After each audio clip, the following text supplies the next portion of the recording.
Justo, ya debería estar. Sí, inicias. Ay, empezaba ya. Hola a todos. Me hace muy feliz, junto con Valeria, presentar este taller en el marco de SEMUE Medellín 2024 en la categoría de discursos. Este taller que preparamos se llama Cómo construir mi discurso hablando conscientemente y está orientado a precisamente cómo hacer este proceso de internalizar y volver cada vez más conscientes de estos pequeños detalles que a veces se nos pasan por alto a la hora de preparar nuestros discursos o entrenar para la categoría, y también información, tips y en general ejemplos con respecto a qué pueden hacer para ampliar, digamos, la diversidad que tienen en cuanto a los recursos que utilizan. Y eso. La siguiente creo que es la lámina de Ok. presentación.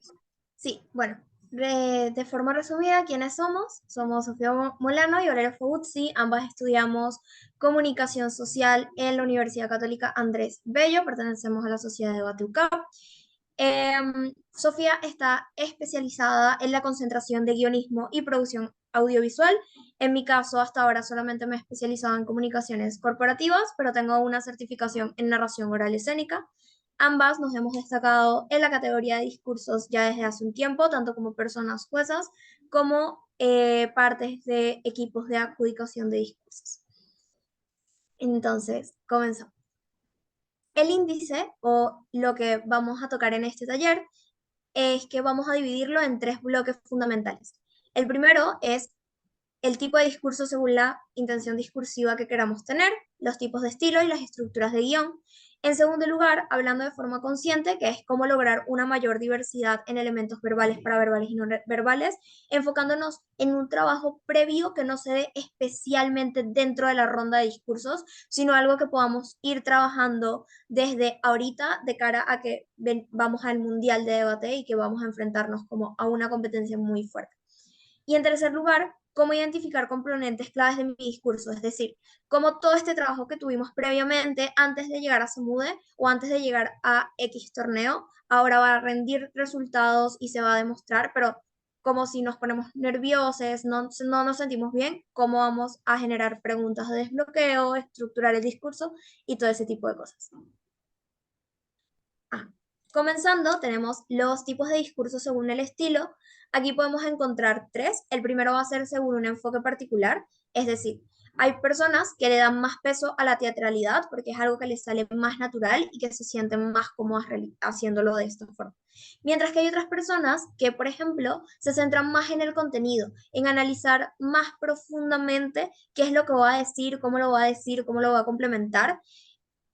Entonces, como que es primero identificar cuál es el tipo de enfoque que tú utilizas constantemente y al hacerlo o volverlo algo que sea explícito y consciente, puedes empezar a trabajar mejor cómo mejorarlo a nivel de que te ayude a desarrollar mejores discursos. Y en segundo lugar, tenemos según el tema, que en este caso Sofía nos va a ayudar a complementar un poquito. Sí, algo que quería acotar también antes de seguir con estos últimos dos, esta es como un mapeo que nosotras hicimos alrededor de lo que solemos observar en los discursos y creo que Val tiene mucha razón, con respecto a cómo algunas personas, sobre todo las personas que, digamos, tienen cierta trayectoria en la categoría, suelen tener un estilo particular con respecto a los temas que les interesa abordar o el cómo los abordan, pero también es importante entender que el, la estructura o el tipo de discurso que yo presente puede estar condicionado por la dinámica de esa ronda en particular. O sea, hay rondas que te van a pedir explorar temas en específico o es muy común que se te asigna, por ejemplo, una emoción o un sentimiento en particular que tienes que integrar como parte del discurso. Esto, digamos, forma parte de, digamos, uno de los retos que puede llegar a tener la categoría. Eh, pero estas son como, digamos, ciertas como líneas generales que uno puede seguir para identificar qué es lo que a mí me hace sentir cómodo. Entonces, tenemos en un segundo punto los discursos según su tema, que puede ser política, crítica social, puede ser incluso como narrativa de ficción, pueden ser discursos tal vez un poco más, por ejemplo, poéticos, tipo que vengan un poco más desde la prosa.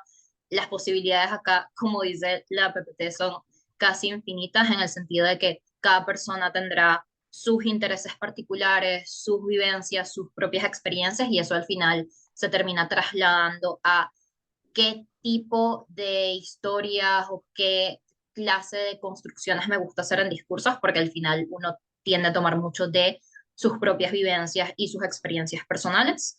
Eh, y en un tercer punto tenemos, digamos, el tipo de discurso según el género. Esto, bueno, nos guiamos un poco de los géneros cinematográficos, que a su vez vienen de los géneros literarios. Hay personas que, por ejemplo, naturalmente se les da muy bien hacer comedia. Son personas que tienen como mucho carisma y el tinte de sus discursos suele ser bastante cómico. Suelen ser, no sé, situaciones de la realidad que explican de una forma que resuene con los demás, pero desde un punto de vista, eso, de querer hacer que los receptores empáticos se rían. Puede ser romance, lo que dije anteriormente, las personas que, por ejemplo, les guste mucho la poesía, las construcciones suelen ser muy románticas, ni siquiera solo en un sentido de romance como relaciones de pareja, sino en general como este tema de más emocional y de cómo la persona vive sus propias emociones. El drama, por ejemplo, puede ser las personas que se inclinan a hacer discursos narrativos que cuentan una historia particular en un espacio-tiempo particular, donde interpretan a un personaje y así. Es como los elementos que vas introduciendo en el discurso que sabes que te hacen sentir cómodo en ese sentido y que puedas utilizar para potenciar algún aspecto de lo que quieres contar a las personas receptoras empáticas y al resto de la sala y las personas que estén viendo tus discursos en general.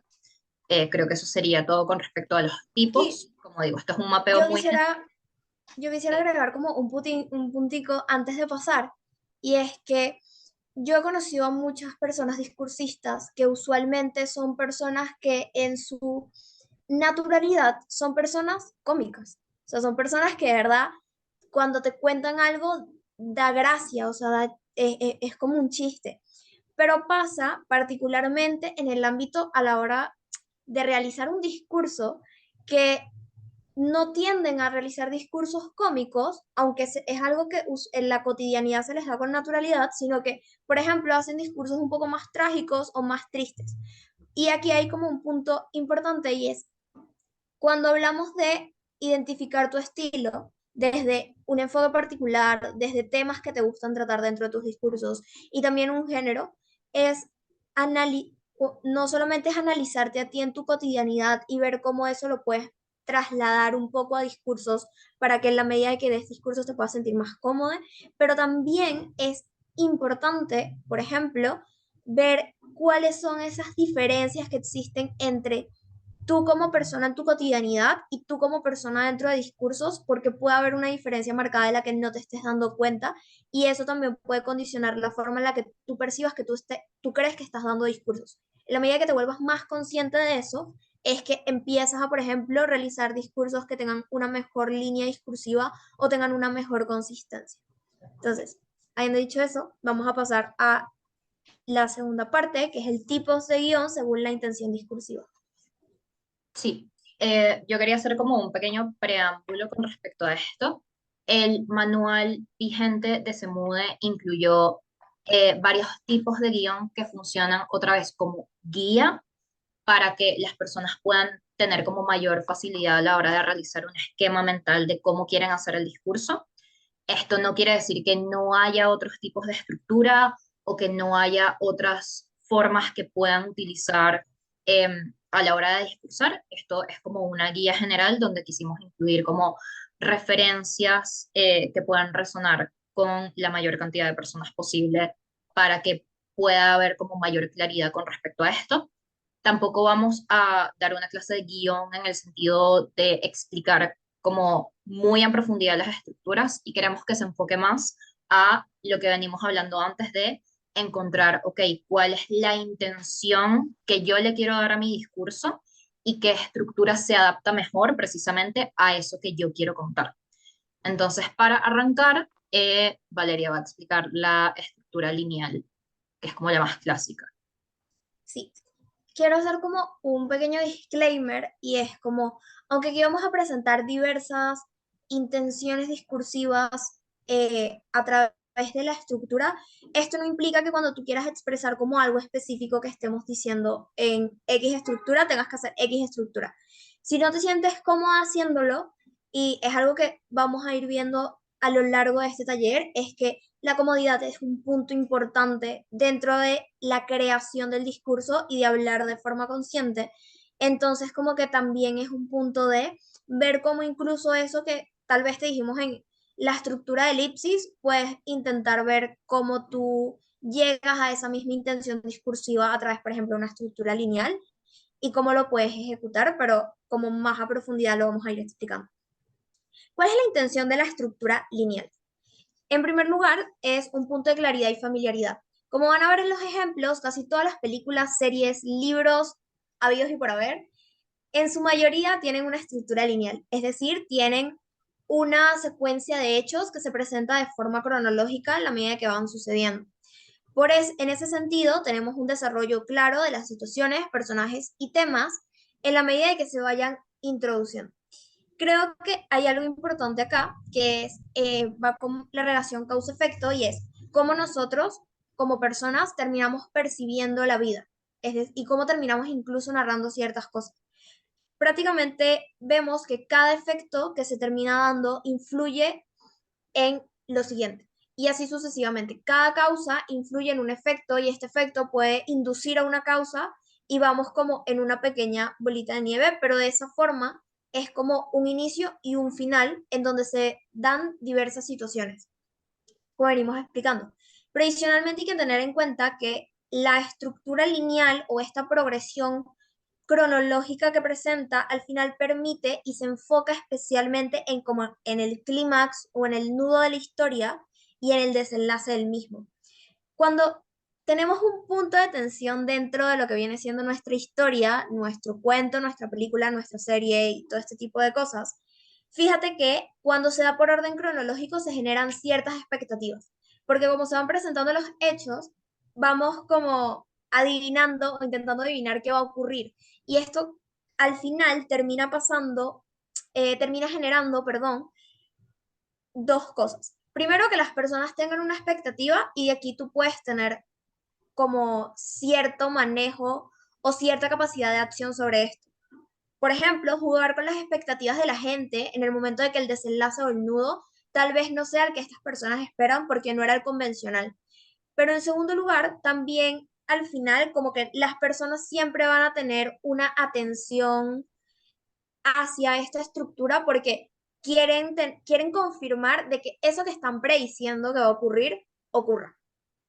Y lo segundo es que al final como que la tensión se va acumulando en la medida de que cuando se van generando no solo estas expectativas, sino que se van generando el orden cronológico, como que las personas usualmente esperan, ok, ¿en qué momento todo va a simplemente empezar a caer en crisis, ¿no? O cuál va a ser como el punto más fuerte de, por ejemplo, la historia.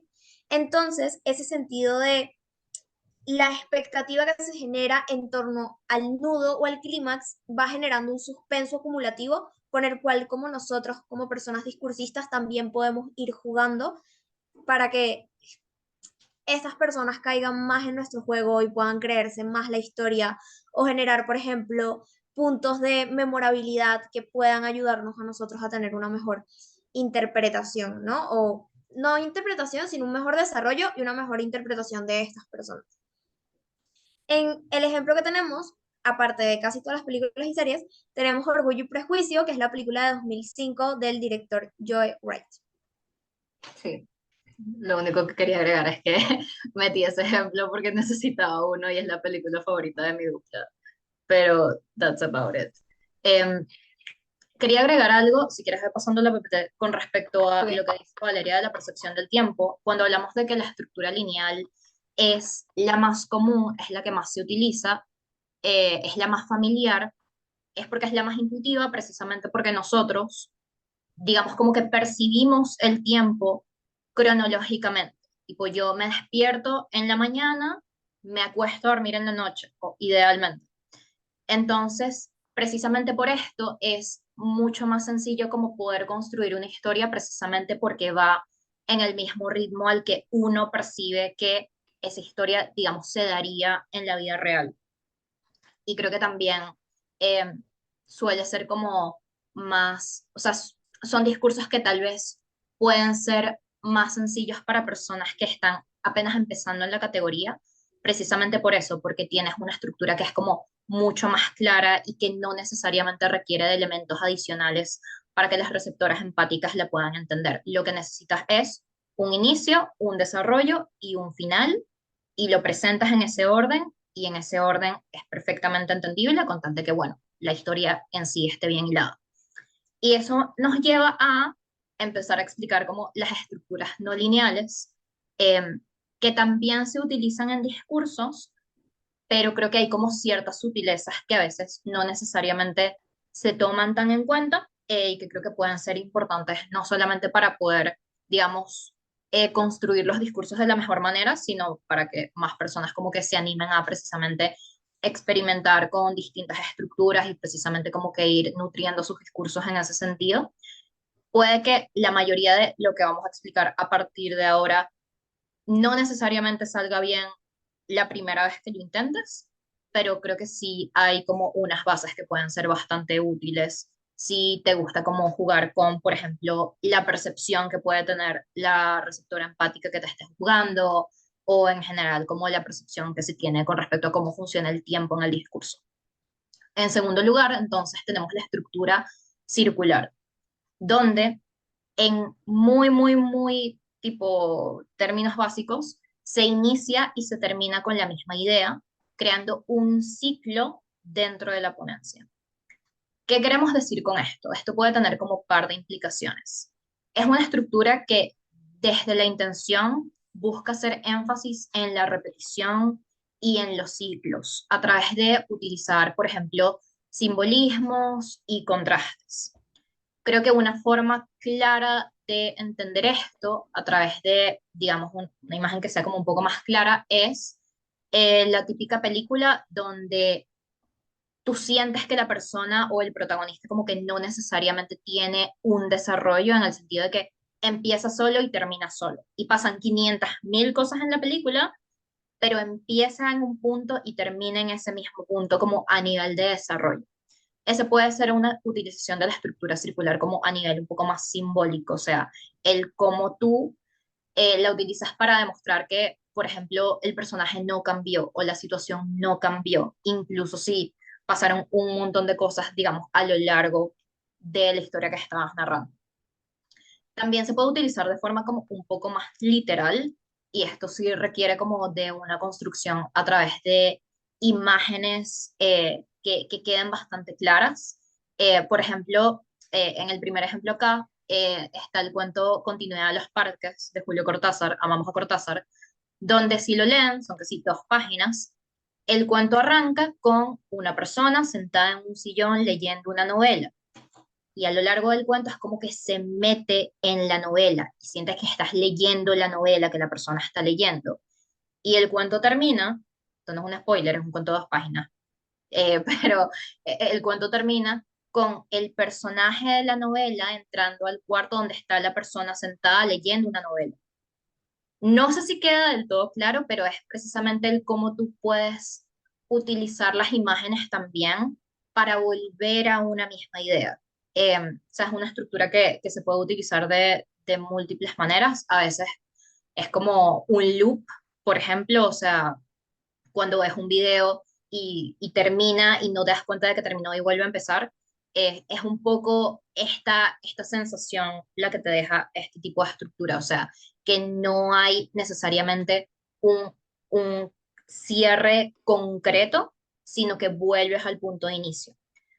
Con esto último, sí quería hacer como la acotación de que, a grosso modo, casi todas las historias, independientemente de la estructura que decidas utilizar, tienen un inicio, desarrollo y un cierre, o sea, como que tú partes de un punto y llegas a un punto, y lo que cambia es cómo organizas esos bloques de información para jugar con las historias que estás narrando y cómo las demás personas la perciben.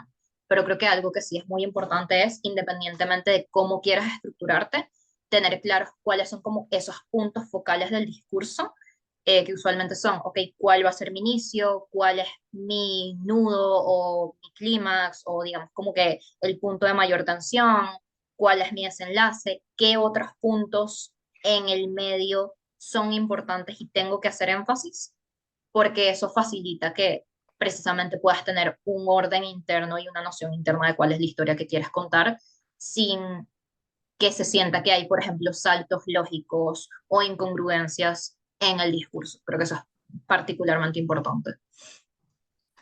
Quiero como también agregar a esto que hay como otra forma, sí, hay como otra forma diferente de interpretar la intención discursiva de la estructura circular, que no es únicamente como repetición de ciclos, sino que también puede utilizarse, si está bien construido, como una persona avanza o como una persona crece. Es decir, como que iniciamos en este final que es, por ejemplo, una persona súper exitosa, pero de repente te dice como, ok, ¿cómo yo llegué al éxito? Y empiezan como a decir como, bueno, yo no quería estudiar y no sentía motivación ni nada de eso, entonces empieza como a narrar ese transcurso de cómo esta persona pudo haber tenido un crecimiento para llegar, por ejemplo, a este final inicio que es que ya soy una persona, por ejemplo, exitosa.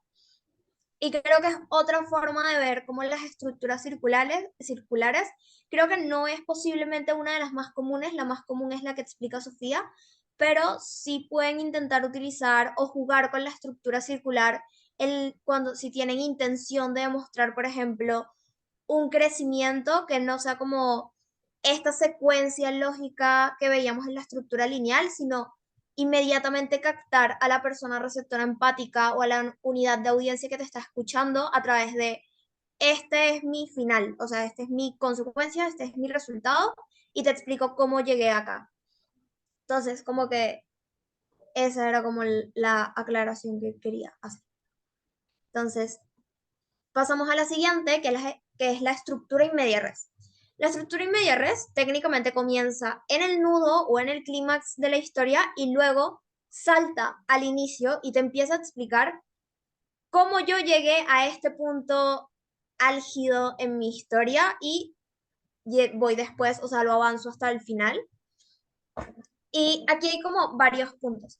Creo que en primer lugar, la estructura in media res lo pueden utilizar con una intención de, por ejemplo, usar muchos flashbacks o beneficios de la retrospectiva. Es decir, en la medida de que yo comienzo como en este punto súper álgido, súper tenso, yo empiezo a utilizar flashbacks para explicarte cómo yo llegué hasta acá.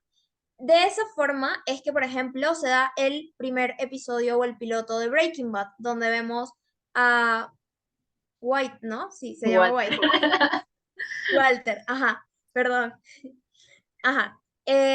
Donde vemos a Walter como que así semidesnudo en una carretera, todo así perdido. Entonces, como que después es que empiezan a explicarte cómo es que él llegó hasta allá y qué fue lo que pasó.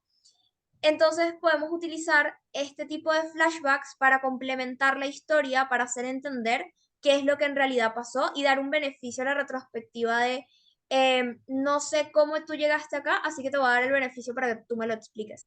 En segundo lugar, tenemos un inicio desde las situaciones más críticas y creo que esto es como una de las intenciones discursivas como más fundamentales de esta estructura. Es decir, te queremos atrapar al receptor o a la persona receptora empática o a nuestra unidad de audiencia desde el inicio. Es decir, generar un interés inmediato en la persona que nos está escuchando y atraparla. Cuando estamos hablando de estructura in media res, tenemos, o lo primero que deberíamos pensar en prep time tal vez es, si mi intención discursiva es generar este punto de tensión e interés en las personas que me están escuchando, tengo que tener un inicio o un punto de tensión que sea lo suficientemente no solo llamativo, sino también memorable para que la persona pueda, o sea, quede como súper inmersa como en esta historia que ahora le vas a narrar. Entonces, en ese momento, también te permite otras cosas, como por ejemplo, generar cierto dinamismo dentro de lo que viene siendo la historia. Por ejemplo, tener un ritmo tal vez más rápido, jugar mejor con los ritmos que tienes dentro de la misma estructura narrativa, porque aunque estás comenzando como en un punto como, simplemente cuando saltas al inicio, puedes como bajarle un poco el ritmo y empezar como a introducir poco a poco a esta persona y cómo llegaste hasta allí. Ajá. Ya hablamos de la captación de atención, me voy a quedar con generación de suspenso y creo que esto va muy de la mano con la parte del uso de flashbacks y los beneficios, en la medida de que cuando nosotros comenzamos en este punto, tenemos como la capacidad de agencia de, por ejemplo, no revelar como ciertos detalles, sino que irlos integrando lentamente para generar como este impacto en el que veníamos, en el que comenzamos, ¿no? Que era como el nudo de la historia.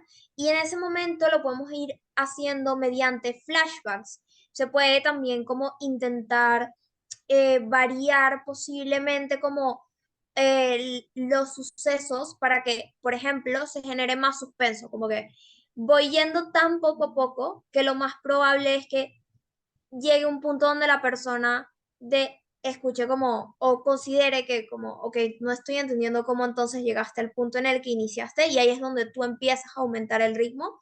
Entonces va generando como un suspenso también porque lo que presentaste en un inicio era tan interesante o tan posiblemente como, no sé cómo decirlo, como que te atrapó tan rápido la persona que la persona de verdad quiere saber cómo llegaste allí. Y creo que ese es como el punto importante dentro de esta intención discursiva. El segundo ejemplo es Crónica de una muerte anunciada de Gabriel García Márquez. No sé si Sofía quiere agregar como algo. Sí, como algo puntual y también a modo de recordatorio, no es necesario como explicitar cuál es la estructura que estás como utilizando en tu discurso. Esto es más como para que tengas un orden interno o un orden mental, precisamente para que haya elementos de memorabilidad o de cosas que tal vez no sean esperables de parte de las receptoras empáticas. Y lo digo porque es importante, entendiendo que es una guía para tener un orden mental, que tú respondas las preguntas que intencionalmente plantas en la unidad, digamos, de audiencia. Porque esta es una estructura donde precisamente empiezas sin darle contexto a la persona. O sea, estás como Walter White en medio de una carretera, semidesnudo, con una pistola en la cabeza, tipo, las personas no saben cómo llegaste ahí y es como tu responsabilidad también hilar el discurso y estructurarlo de forma que sea entendible y que no pase desapercibido. Sobre todo entendiendo que los discursos suelen tener un margen de tiempo que es limitado, no sueles tener más de 3, 4, como mucho así, en casos muy puntuales, unos 5 minutos.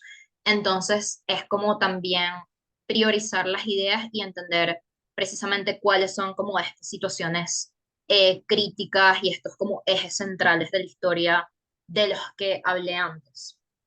Y creo que el punto de, por ejemplo, la retrospectiva puede ser muy útil en discursos y a la hora de, digamos, jugar con este tema de cómo presentas el espacio-tiempo del discurso, precisamente porque incluso si, y esto puede sonar como medio raro, pero o sea, incluso si nosotros como que experimentamos el tiempo de forma cronológica, nuestros recuerdos no son cronológicos necesariamente, o sea, yo no recuerdo todas las cosas exactamente en el orden en el que pasaron. Entonces, como que ir desarrollando esta habilidad de precisamente poder jugar con cómo las personas perciben, digamos, la historia que les estás contando, puede ser un punto bastante interesante y un plus y, digamos, algo que puede hacer que los discursos se sientan muchísimo más dinámicos. Creo que esta estructura en específico como representa un quiebre en el orden en el que presentan los hechos, porque estás en la mitad, luego vas al principio y luego sigues al final. Es como hace que el discurso sea dinámico, pero para que sea dinámico igual tiene que tener un orden interno y una lógica interna donde, digamos, la historia sea verosímil. Una analogía muy buena para ver la estructura in media res es cuando posiblemente tú le has ido a hablar a X persona, a tu mejor amiga, a tu mamá, y llegaste y le dijiste como, me pasó esto.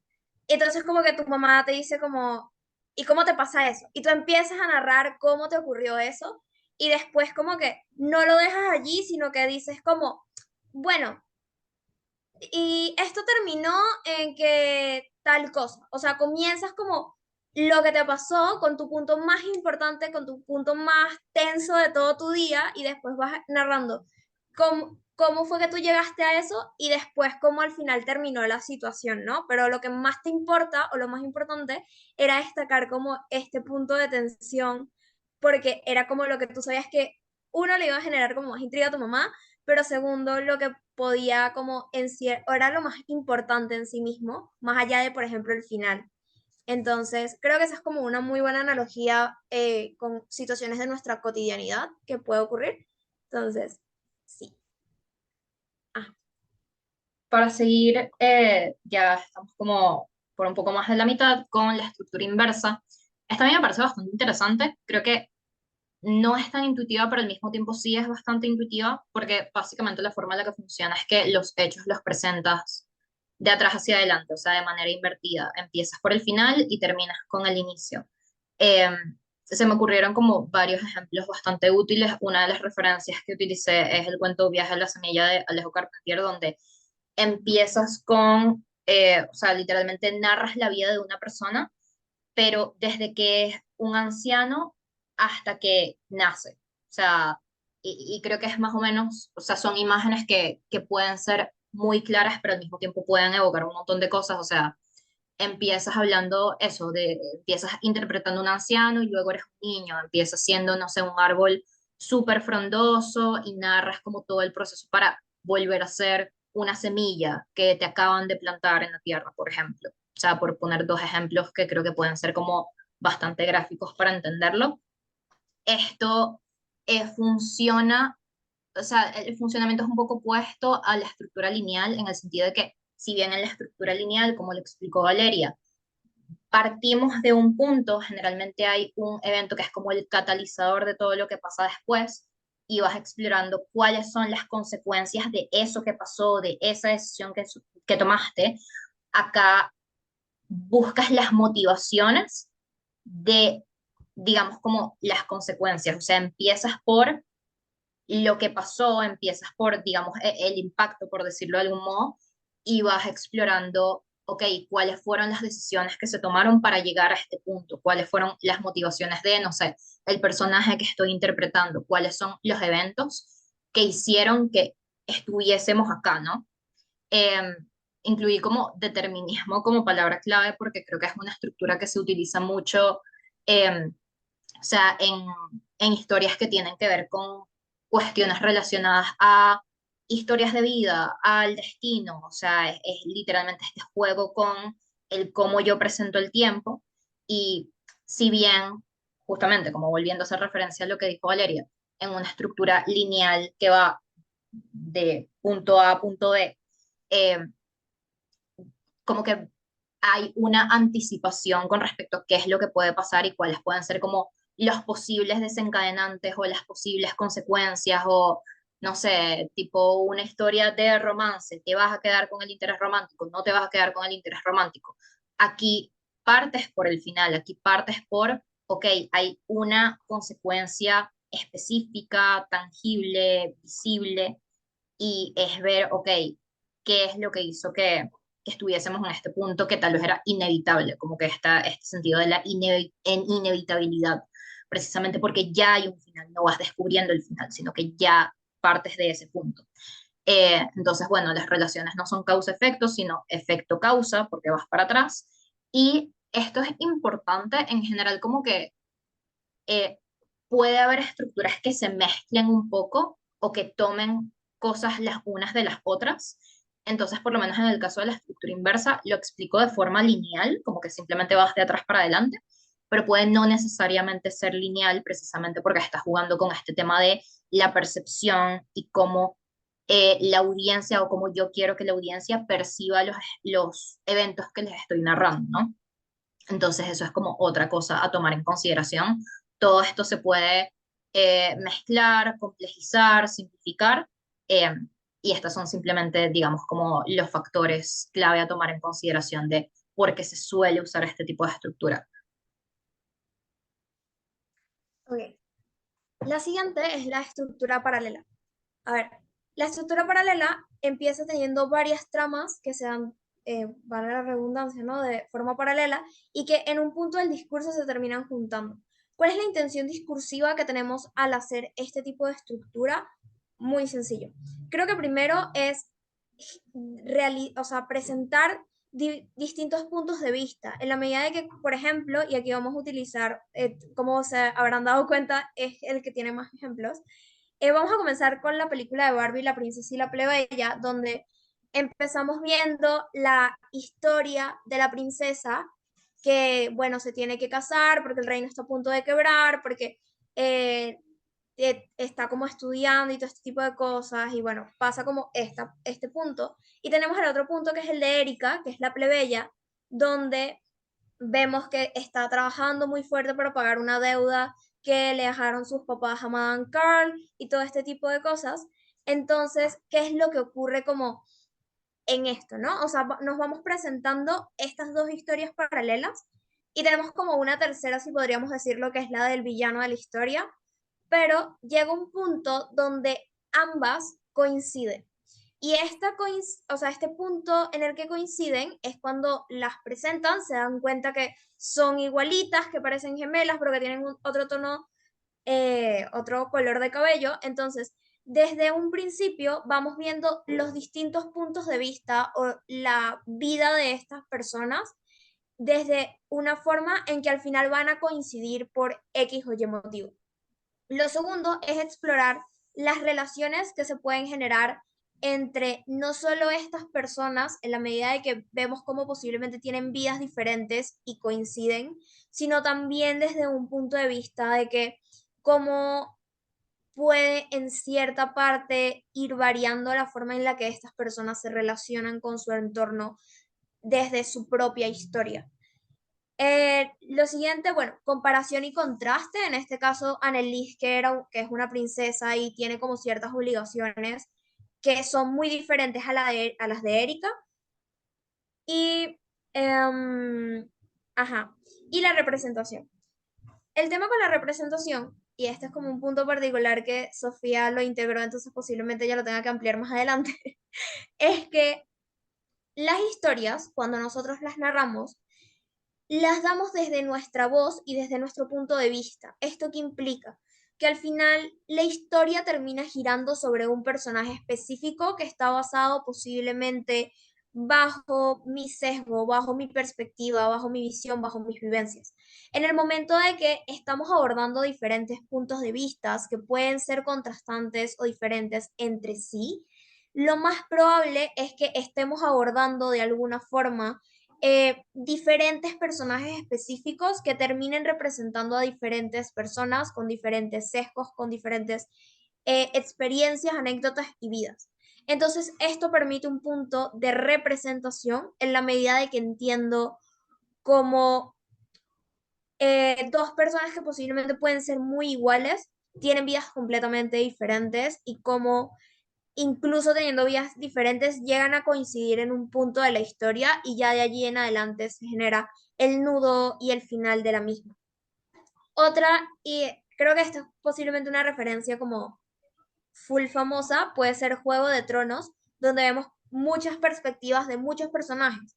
Vemos la vida de Arya, vemos la vida de Snow, vemos la vida de Sansa, eh, vemos la vida de Daenerys, entonces como que vamos viendo diferentes historias paralelas que en algún punto de esta historia macro que tenemos como lo es una serie terminan coincidiendo para desarrollar un nudo y un final. Sí, o sea, creo que son referencias como burda de específicas en el sentido de que obviamente no, o sea, discursos no necesariamente te da tiempo de construir un universo tipo con múltiples tramas como en Juego de Tronos, por ejemplo, o incluso una película que tenga dos, tres personajes principales, pero creo que el propósito acá es justamente como rescatando un poco lo que dijo Valeria, es este tema de ya no solo jugar con el tiempo, sino jugar con la perspectiva. Creo que algo que suele pasar, que ya como que lo menciona Valeria, es que precisamente como es, o sea, discurso es un ejercicio muy de introspección y muy individual, donde yo tengo es mi propia voz para expresar lo que quiero decir, muy posiblemente mi intuición me lleve a desarrollar historias y desarrollar personajes que se asemejen mucho a mí, a mis propias experiencias, a mis propias vivencias, lo cual es súper válido y es genial que sea un espacio que permita eso, pero también esta es una estructura que, por ejemplo, puede ser muy útil si quieres desarrollar como alguna, digamos, historia como narrativa, donde, por ejemplo, haya más de un personaje al que le tengas que dedicar tiempo, al que le tengas que dedicar como cierto nivel de desarrollo, y creo que de ahí viene también como el punto de la representación, no solamente dos personas que puedan verse parecidas, pero que tengan, no sé,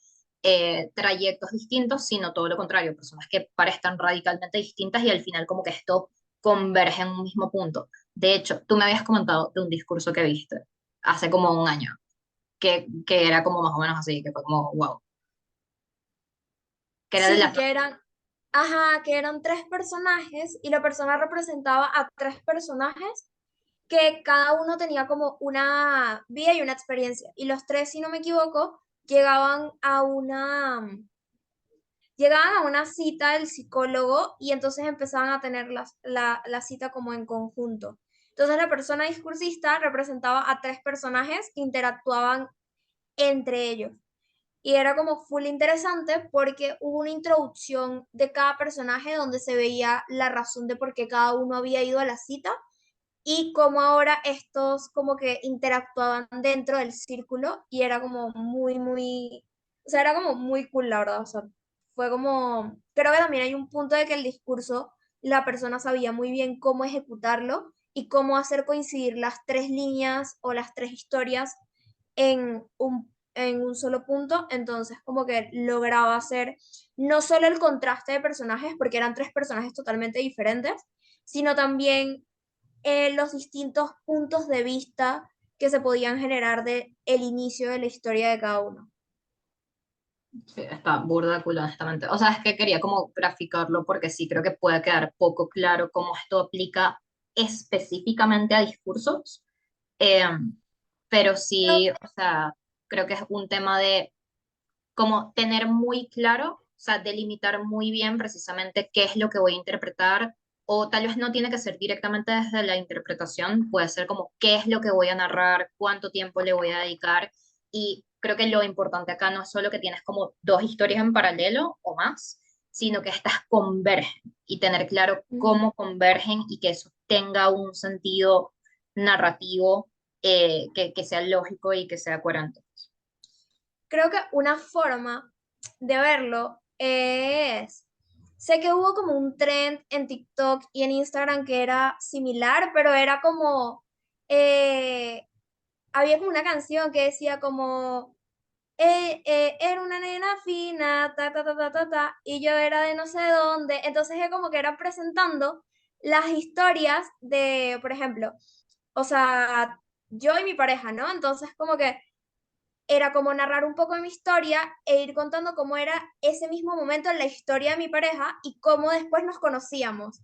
Creo que esa es una forma muy buena de ver esto, porque es como, por ejemplo, como una pareja se conoce. Entonces, como que yo estaba, no sé, yendo a Medellín porque iba a una competencia de debate y esta persona estaba yendo a Medellín porque iba a la Feria de las Flores, entonces pueden narrar como unas historias paralelas y nosotros como que nos chocamos, nos encontramos y en un principio, no sé, éramos un enemies to lovers, pero al final, en el momento así de tensión, nos terminamos amando y se da el desenlace y llegamos al final. Creo que eso podría ser como una historia de estructura paralela que tendría como o sea, como ya una forma como un poquito más aterrizada a la realidad. Entonces, espero que les guste, haya gustado el ejemplo porque me costó. Muy Slay, Slay, ok. Sí. Y para terminar con las intenciones desde las estructuras de guión, vamos a hablar un poco de la estructura con elipsis, que tengo entendido que a algunas personas como que les causa dudas, entonces para intentar explicarlo como de la forma más sencilla posible, porque creo que no es particularmente común, es cuando el discurso tiene múltiples saltos temporales en el discurso, o sea, tú tienes una línea temporal, pero vas saltando de un punto a otro, y esto tiene como ciertas connotaciones y como que cierta intención. Generalmente se utiliza para controlar el ritmo de la historia. O sea, creo que con esta estructura tú tienes mucho control con respecto a qué información das y qué información dejas de dar dentro de la historia que estás narrando. Entonces, es como hay un control con respecto a cuánto tiempo le dedicas, por ejemplo, a ciertas cosas y a ciertos detalles. Suelen ser historias donde, por ejemplo, tal vez pasas un cacho significativo hablando de un detalle como un nimio, pero entonces tal vez no le dedicas tanto tiempo a otro punto que a priori podría parecer importante. Y esto juega también con un punto de cambios de perspectiva, en el sentido de precisamente, o sea, hay como estás omitiendo contenido intencionalmente, es como que primero las personas receptoras empáticas tienen que hacer un trabajo como más activo de interpretar qué es lo que estás intentando narrar y también como evaluar de dónde viene como este trabajo de narración. O sea, cuando llega el ejemplo como creo que se va a entender un poco mejor, pero básicamente es eso, o sea, es como una estructura que juega con la información que intencionalmente decide darle a la audiencia, precisamente para que haya como una percepción o una impresión particular con respecto a lo que estoy contando. Eh, Esto se usa mucho, sobre todo en poesía, o sea, en poesía pasa mucho que no es un lenguaje directo, entonces se utilizan figuras retóricas, se construyen imágenes alrededor de contexto que las personas no necesariamente tienen y haces como esta disección, por decirlo de algún modo, del contenido alrededor de, digamos, precisamente estas imágenes, pero no tienes necesariamente el contexto completo. O sea, al que le guste la poesía, posiblemente como que pueda estar tal vez un poco más familiarizado que la persona que tienda a consumir contenido o hacer discursos que se vayan más por una línea narrativa. Una película que encontré que sí utiliza un poco esta estructura es 500 días con ella, donde, o sea, ves básicamente como la historia de dos personas que, o sea, no diría que son pareja, como que salen por un tiempo y hay saltos temporales que te muestran, digamos, puntos importantes o puntos focales con respecto a por qué esa relación no necesariamente funcionó.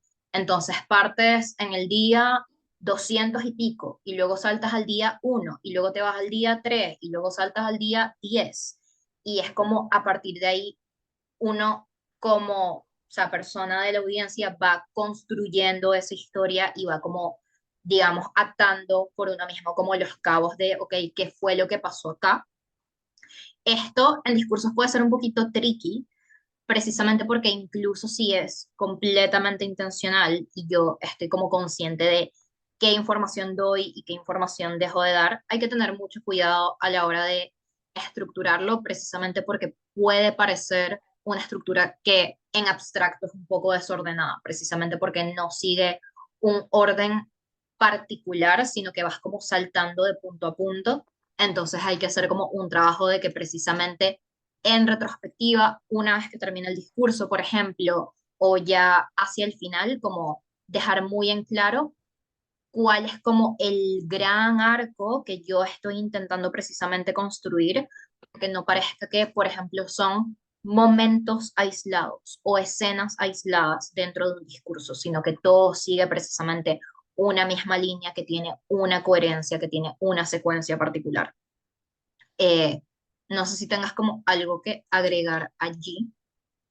Creo que hay, con respecto a este tipo de estructura, esta estructura, como lo dice Sofía, es muy tricky. Creo que la forma como más consciente de elaborarla es desde el prep time tienes que estar pendiente de cuál va a ser la secuencia de los hechos con todos sus saltos. Es decir, si yo me estoy saltando X, yo tengo que entender o tengo que estar pendiente de que yo en ese momento estoy dejando un hueco que me tengo que regresar en algún punto a cubrir. Entonces, como marcar puntos específicos del discurso para que, eh, independientemente de todo lo que pase, sé que, por ejemplo, si yo salté del punto A, em, no sé si se ve, pero a este punto acá, yo entiendo que yo voy a seguir la historia, pero cuando llegue a B, yo sé que tengo que rellenar un punto que dejé vacío en A y que va a ser necesario para que el resto de la historia se pueda comprender en sí mismo y la persona receptora empática diga como hubo un salto lógico que no entendí y nunca se explicó. Entonces creo que también aquí hay una recomendación posiblemente a personas juezas y es que entendiendo que ahorita existe este tipo de estructura ya de forma explícita y que va a haber personas que lo van a intentar eh, aplicar, hay que estar muy pendiente de que esos saltos lógicos sean al final justificados. Creo que una forma que, a ver, yo no soy como la persona que ha visto más K-dramas en la historia, he visto como cuatro, pero algo muy particular que a mí me causó muchas dudas en el primer K-drama que vi era que ellos tienden a tener muchos saltos en el tiempo, es decir, como saltos temporales y después realizan como una recapitulación a lo que ocurrió. Entonces, como que era algo que le estaba explicando Sofía. Si, por ejemplo, tenemos a una pareja, tenemos dos personas y estas personas como de repente tienen un momento medianamente de tensión romántica y empiezan como a acercarse, pero de repente hay un corte, pasa un día y en la siguiente escena ya no se habla, nadie sabe qué pasó y tipo la historia continúa y tú dices, pero ajá, ¿qué pasó? Porque esta gente de un día a otro se dejó de hablar, ahorita se odia y después de unos sólidos 10 minutos es que pasan un flashback donde te explican o te recapitulan qué fue lo que ocurrió en ese hueco que dejaron como allí y te explican qué fue lo que ocurrió con el incentivo de ahora sí retomarlo y dar, por ejemplo, una solución o hacer que estas personas no se vuelvan a hablar y dar como una justificación a ello.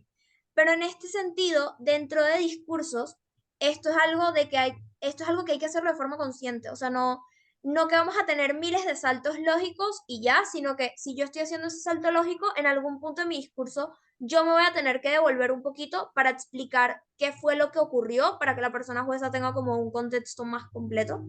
Y eso también es mucho lo que pasa en la película 500 días con ella, que pasan de día 1 a día 200 y después se devuelven al día 300 y después, o sea, van haciendo como unos saltos ahí todos locos, que si no prestas atención puede ser muy difícil de entender, lo digo por experiencia. Entonces, como que estar también como pendiente de enfatizar los puntos importantes, invitar a la interpretación activa a las personas receptoras empáticas y esta estar pendientes de la estructura del discurso y cómo se va dando y cómo se van generando como este ritmo en la historia también, como que es algo muy importante. Yo quería agregar como dos cosas puntuales para ya cerrar con este bloque del contenido. La primera, me acordé de otro ejemplo y es de un discurso de una ronda que apliqué hace un tiempo, donde no recuerdo cuál era la dinámica en específico, pero sí recuerdo que el discurso era como la persona intentando explicar cómo tomó la decisión de terminarle a su pareja. Y la forma en la que la persona discursista lo estructuró es que no era como un monólogo ni era una secuencia lineal, sino que eran como, digamos, distintos momentos puntuales donde esta persona se iba dando cuenta de cosas que estaba haciendo su pareja que eran como, iban acumulando hasta que, bueno, tomó la decisión de terminar. O sea, descubrí tal cosa y me dijo no sé qué y tuvimos tal pelea, como que eran momentos aislados que apuntaban a una misma cosa. En esa sala en particular, como que yo sí había entendido como hacia dónde iba el discurso, pero no había quedado completamente claro, por lo menos, cuándo se habían dado estos distintos eventos, por qué eran particularmente importantes para esta decisión en específico y en qué momento de, digamos, la línea temporal se tomó esa decisión. Entonces, por eso digo que sí es importante que a nivel interno tengan como una noción eh, y pensar, ok, si intento esto, ¿qué posibles dudas podrían como surgir en el panel de personas receptores empáticas? Y lo otro, ya para terminar, y esto simplemente como un recordatorio de lo que habíamos dicho al principio, al final esto es, primero, una guía general y también al final los discursos giran alrededor de un eje focal que es la dinámica de la ronda y la temática asignada para la ronda. De nada sirve hacer un discurso súper experimental si al final lo que estás explorando en el discurso, lo que estás construyendo y profundizando, no va en consonancia precisamente con aquella temática que se te asignó y digamos como que el marco general que es la dinámica. Entonces, tomar muy en consideración esos elementos porque tiende a ser importante que sean como puntos focales en el discurso para poder precisamente como poder evaluar ese pilar y poder como darle crédito al discurso, incluso si está muy bien construido, por cumplir con el pilar y el criterio y los criterios de la tingencia. Entonces, eso era como todo por mi parte con respecto a eso. Sí, y ya para cerrar, o sea, como algo súper concreto, hubo algo al principio que dije cuando empecé a explicarlo, el tema de la estructura lineal, que hay cosas que tú puedes, como por ejemplo, integrar de una estructura a otra y obviamente cambia un poquito la intención discursiva, pero creo que el ejemplo como más claro de verlo ya habiendo visto como todas las estructuras, por ejemplo, conocí a mi pareja en Medellín, ¿no? O en Medellín. Fíjate que desde una perspectiva lineal, lo más probable es que sea mi perspectiva de una forma más activa o más presente, o sea, yo narrando cómo esto ocurrió. E incluso si presento dos personajes, sigue siendo como una forma lineal de los hechos. Mientras que, por ejemplo, en la perspectiva paralela, cuál es la intención en el primero, cómo posiblemente conocí a mi pareja en la Feria de las Flores, ¿no? Pero, por ejemplo, en la paralela es explicar cómo eran nuestras historias previas y cómo, sí, cómo enfatizar cuáles eran nuestras historias antes de conocernos y cómo fue después de conocernos. Entonces, puedo tener una misma historia desde dos estructuras, pero dependiendo de la intención que yo tenga y lo que yo quiera reflejar, es que yo voy a escoger una sobre otra. Entonces, creo que esa es como la forma más clave a la hora de analizar como las estructuras. Creo que puede ser un buen ejercicio tener como una historia central y desarrollarla a nivel de ejercicio desde las diferentes estructuras que se presentan. Creo que puede ser un buen tip como de práctica o de ejercicio, entonces para que lo tengan presente. Ok.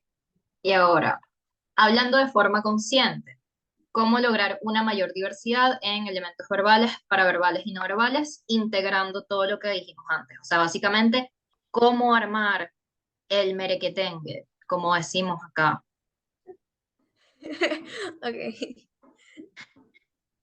Bueno, primero tenemos, esto es algo con lo que la mayoría de personas posiblemente ya están un poco más familiarizadas, los elementos verbales que tienen que ver en primera instancia con el vocabulario.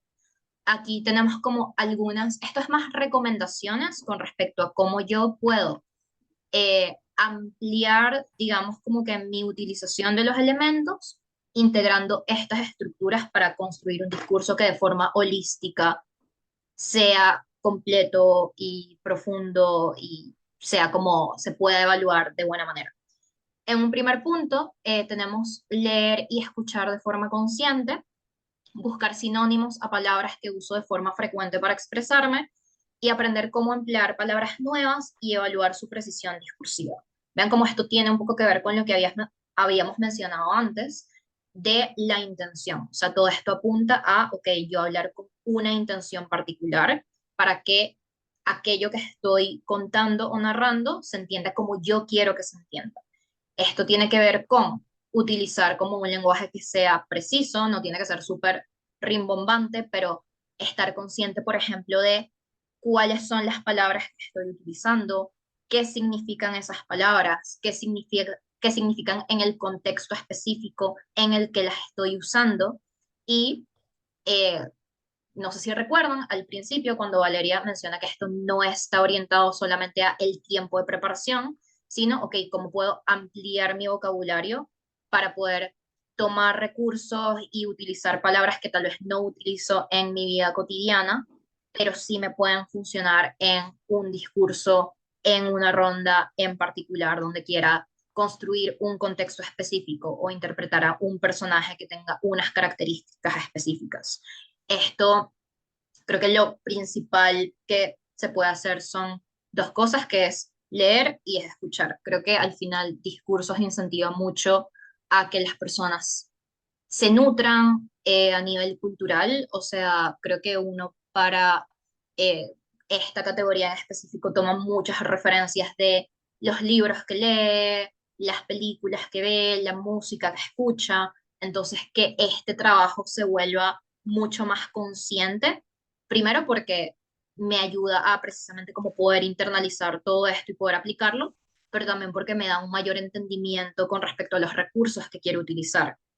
Por ejemplo, si yo fuese una discursista muy novata, que quiero intentar como, no sé, una estructura particular de elipsis en una dinámica con un contexto en específico, puede que se me haga un poco más difícil si no tengo como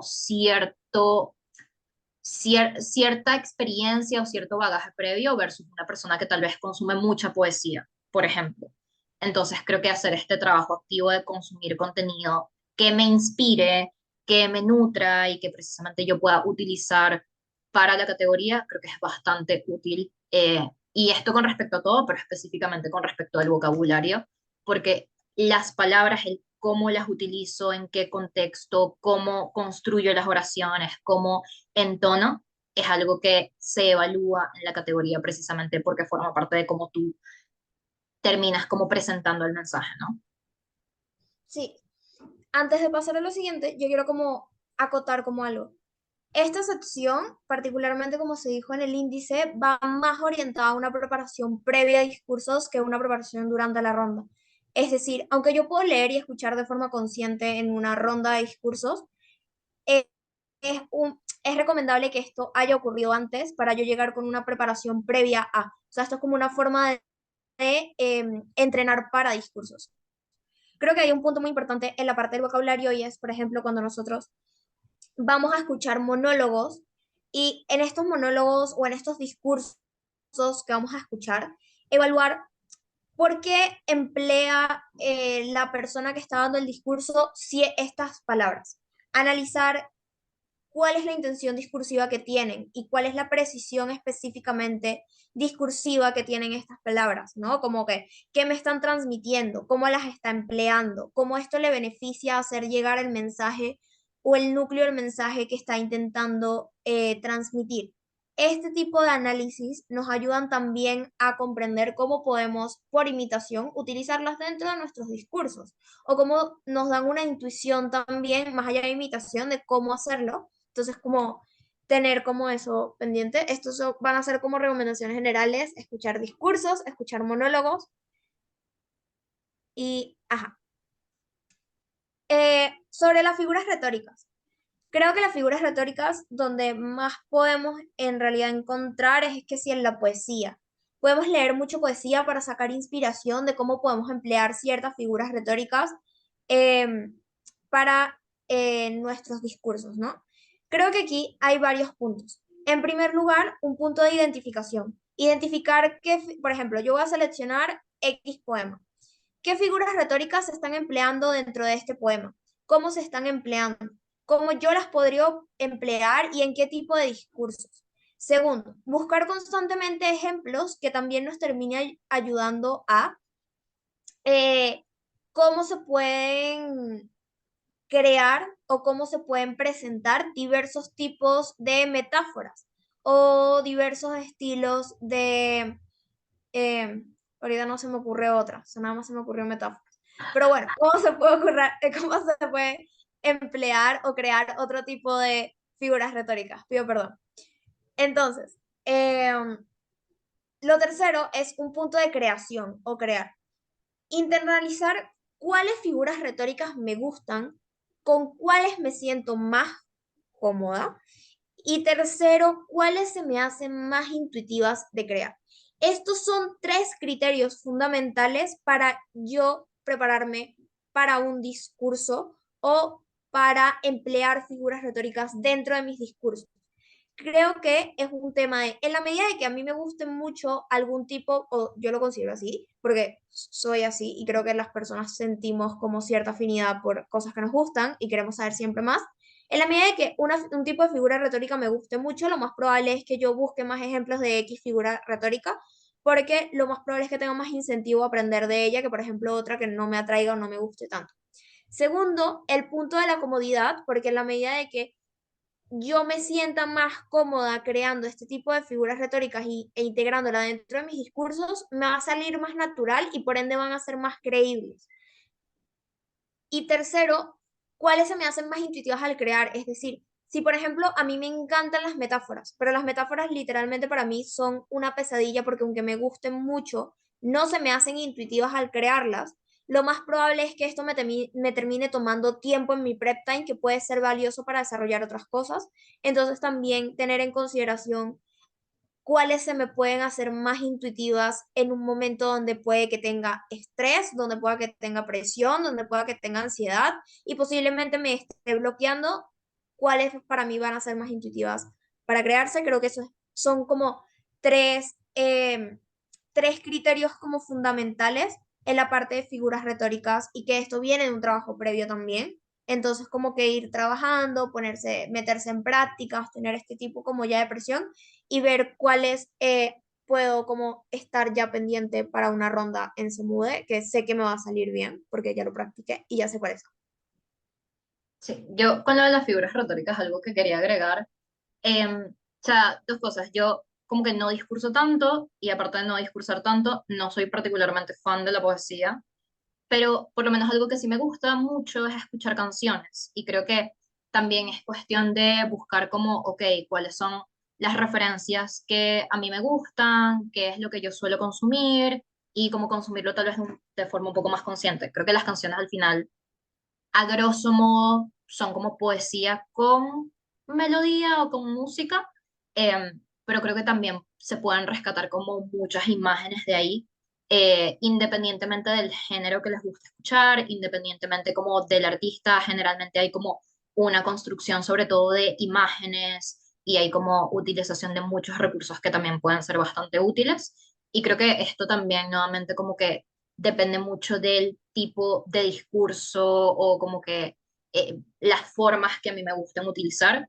Creo que la poesía puede ser muy útil para construir figuras retóricas, pero también, por ejemplo, si a mí me gusta hacer discursos más narrativos o que tengan como, no sé, me gusta escribir cuentos, por ejemplo, puede ser útil leer cuentos o ver películas o incluso ver series y estar como familiarizado precisamente con, digamos, estas distintas formas de narrar que al final terminan nutriendo y pueden hacer que el trabajo como de el discurso que yo quiera hacer dependiendo de qué es lo que quiera transmitir, como que pueda ser más eh, adaptable, dependiendo de que, por ejemplo, también cuál sea la ronda en específico o qué es lo que me pida la dinámica en específico. Entonces, en general, como consumir contenido. Pero si les interesa profundizar en figuras retóricas, lo que dice Valeria, como que leer poesía es súper un plus.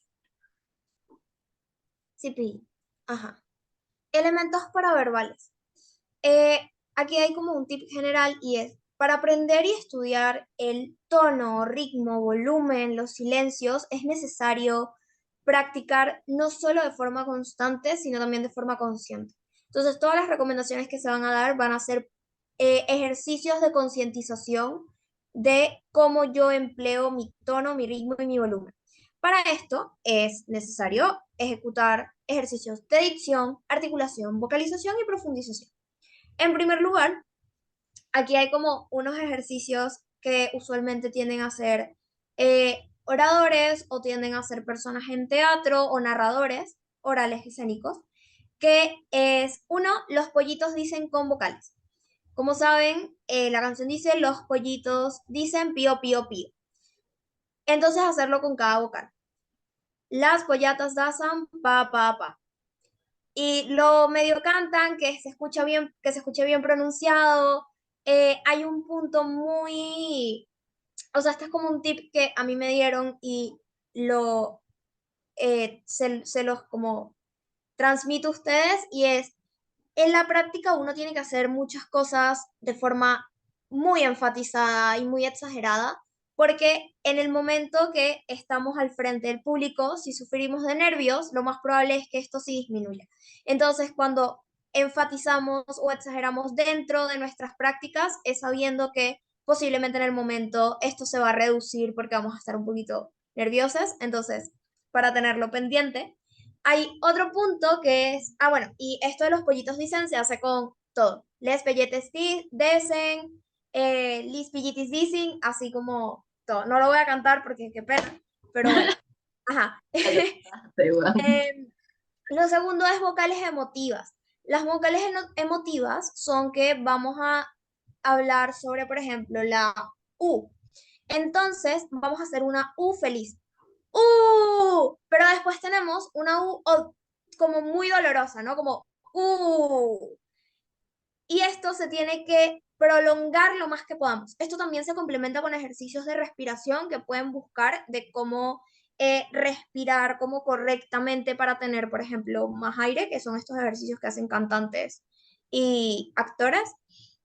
Y lo tercero, que es algo muy común en términos como de vocalización y articulación, que es los trabalenguas.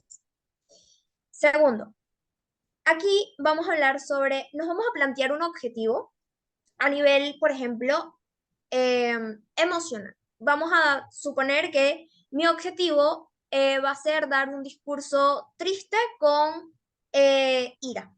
Entonces, yo voy a narrar mi discurso, lo voy a dar y me voy a grabar. Después, yo lo que voy a hacer es que me voy a escuchar y voy a ver, uno, cómo, qué tanto se ven representadas estas emociones a través de mi voz, a nivel de tono, a nivel de ritmo y a nivel de volumen. Después de eso, voy a profundizar o voy a ver si hay diferentes formas de yo, por ejemplo, poder expresar la tristeza y cómo yo puedo variar, por ejemplo, puede haber una tristeza mezclada con ira que sea un vaivén de ritmos rápidos y lentos, ¿verdad? Dependiendo de cuál emoción vaya predominando. Pero en ese tira y afloja, ver cómo en esa variación yo puedo agarrar y puedo generar muchos más matices o más formas de representar estas dos emociones o la dualidad o complementación de las dos emociones. Entonces esto me puede ayudar mucho a no solo saber si lo estoy haciendo bien, sino también cómo lo puedo mejorar.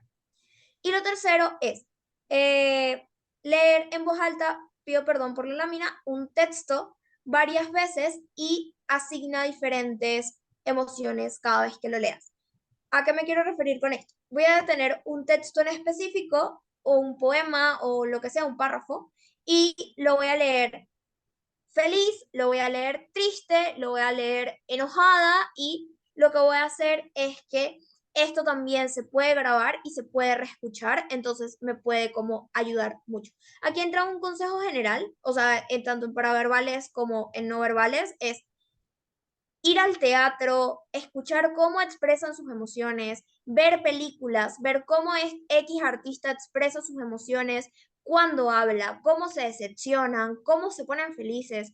Todo esto nos ayuda a ampliar nuestra perspectiva de cómo podemos representar ciertas cosas. No quedarnos en que directamente la tristeza se puede representar de una forma en específica, porque eso no es real, o sea, eso no es lo que ocurre en la realidad. Cada persona se expresa cuando está triste de forma diferente y crear discursos más complejos o profundos emocionalmente implica conocer la complejidad de la transmisión de estas emociones y su representación. Entonces, ese es como un consejo general. Ajá, elementos no verbales y por manejo escénico, pero antes, no sé si Sofi quieras como agregar algo. O sea, tenía algo como muy puntual también. Creo que el punto, por ejemplo, de la emocionalidad que dijiste al final, comparto mucho lo que dices de que no hay necesariamente una sola forma de expresar, por ejemplo, tristeza, pero también dependiendo del contexto que estés planteando en el discurso, también las emociones no suelen funcionar de forma completamente aislada. O sea, ahí, ay, hubiera sido cool como incluirlo, pero esto es algo que pueden buscar. Eh, Existen como estas ruedas de las emociones donde te muestran Ah, sí. cómo, o sea, cómo se ven las distintas emociones cuando convergen entre sí. Entonces, es muy común que, por ejemplo, tú te sientas triste, pero no sea 100% tristeza, sino que sea tristeza y enojo. Entonces, eso es decepción, creo, pero para poner un ejemplo.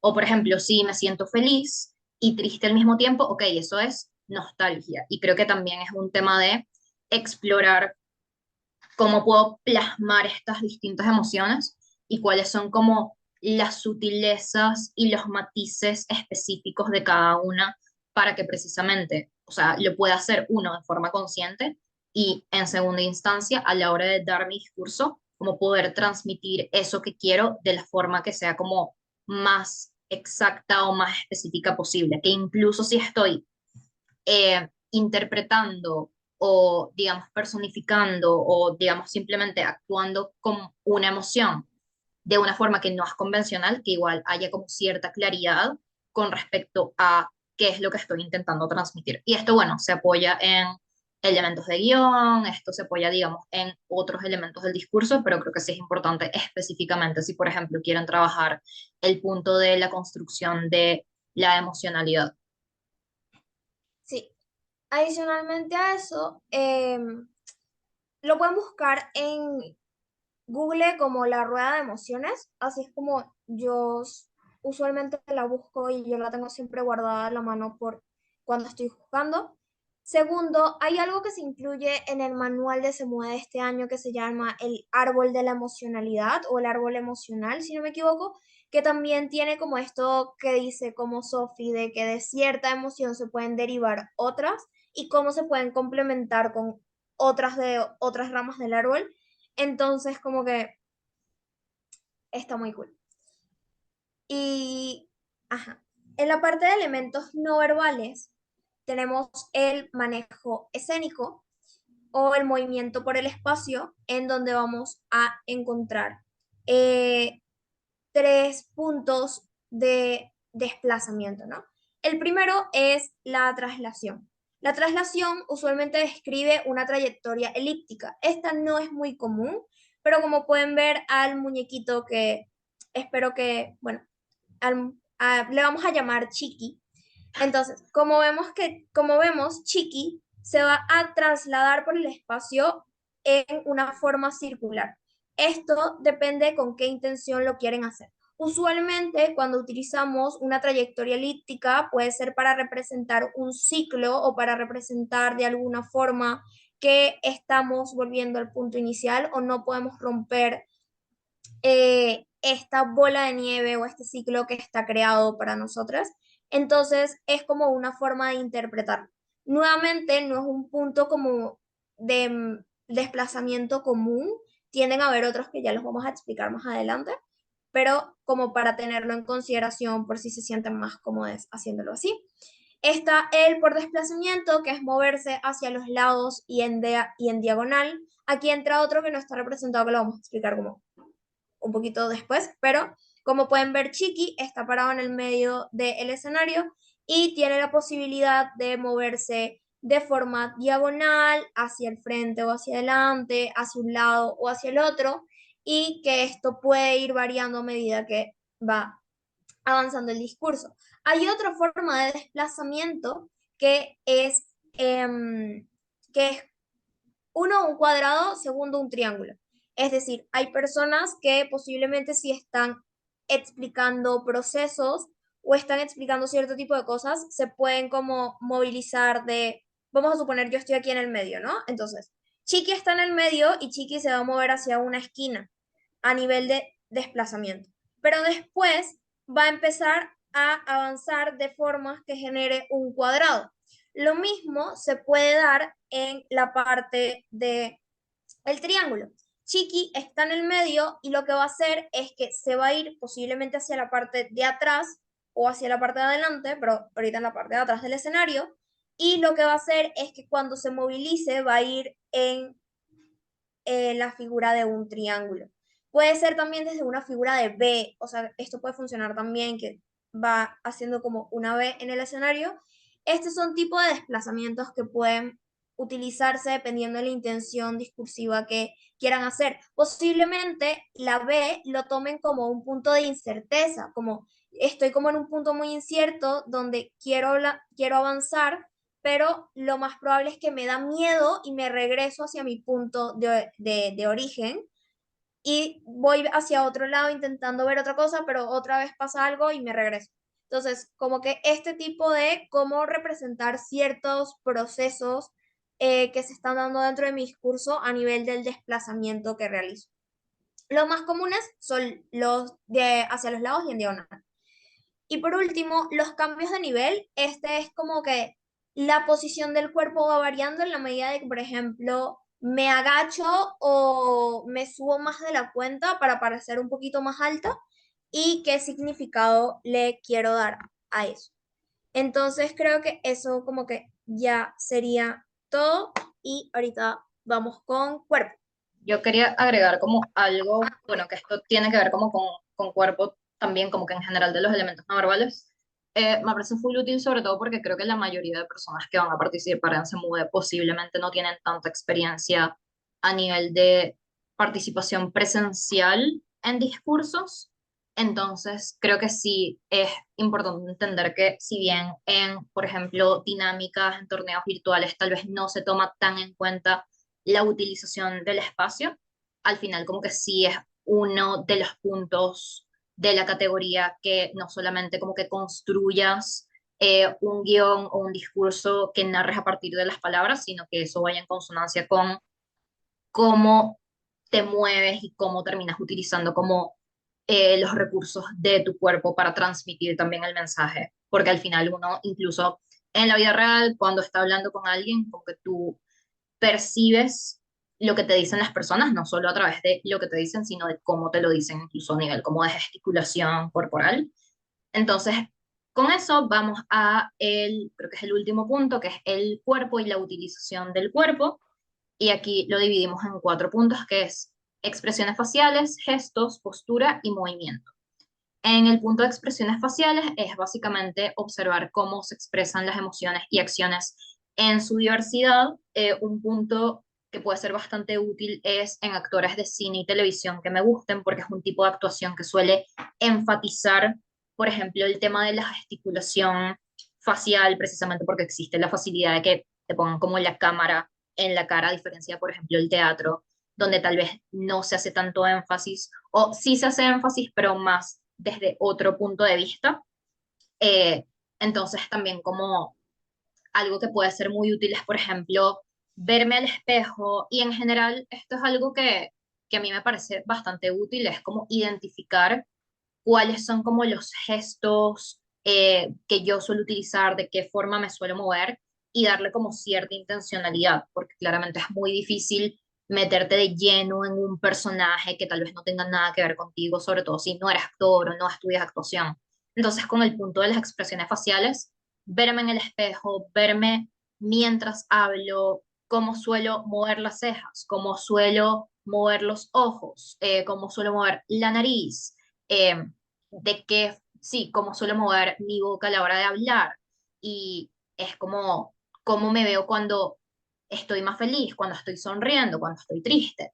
Y precisamente cómo identificar eso para no solamente darle una intención, sino poder amplificarlo a la hora de dar un discurso donde posiblemente estés como en un salón o en un auditorio donde no puedan ver como cada minúsculo detalle de tu cara. Entonces, como aprender a maximizar esas expresiones, pero que sigan siendo como tus expresiones o por lo menos tomar eso como punto de partida a la hora de dar los discursos. Un poco lo mismo con los gestos, cómo utilizo las manos, con qué intención utilizo las manos y qué es lo que quiero transmitir. En oratoria clásica generalmente se le enseña a las personas a que, por ejemplo, las manos tienen que estar dentro de una caja y no pueden necesariamente salirse demasiado de esta caja.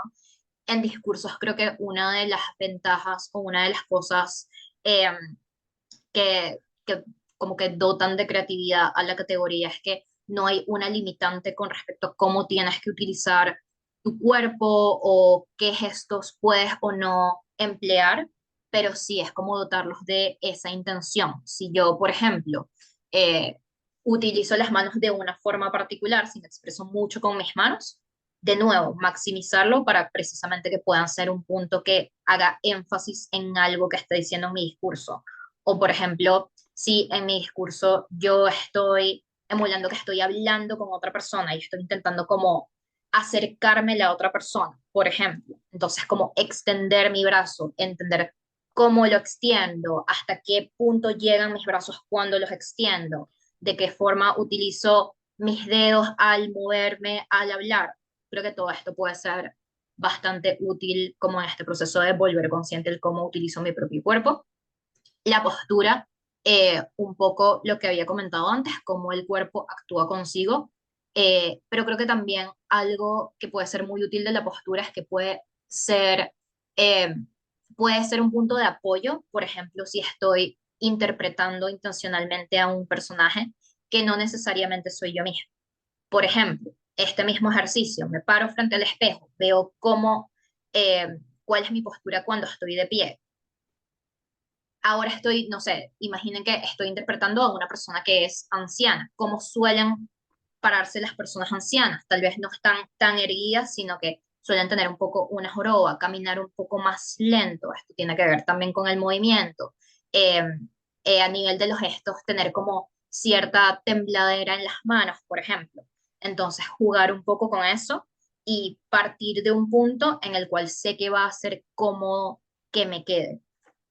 Y bueno, con respecto al movimiento, es lo que decía Val hace un momento, cómo transito por el espacio y con qué intención lo hago, pero esto aunado a las expresiones corporales puede ayudar a que precisamente puedas construir un discurso que sea más completo o un personaje que sea más creíble de cara a un panel de receptores empáticos. Si estoy interpretando, como dije antes, a un anciano, a un niño, a una persona que tiene una expresión particular, una persona que es muy coqueta, cómo se pararía una persona que es muy coqueta, cómo caminaría, por ejemplo, o una persona que está molesta.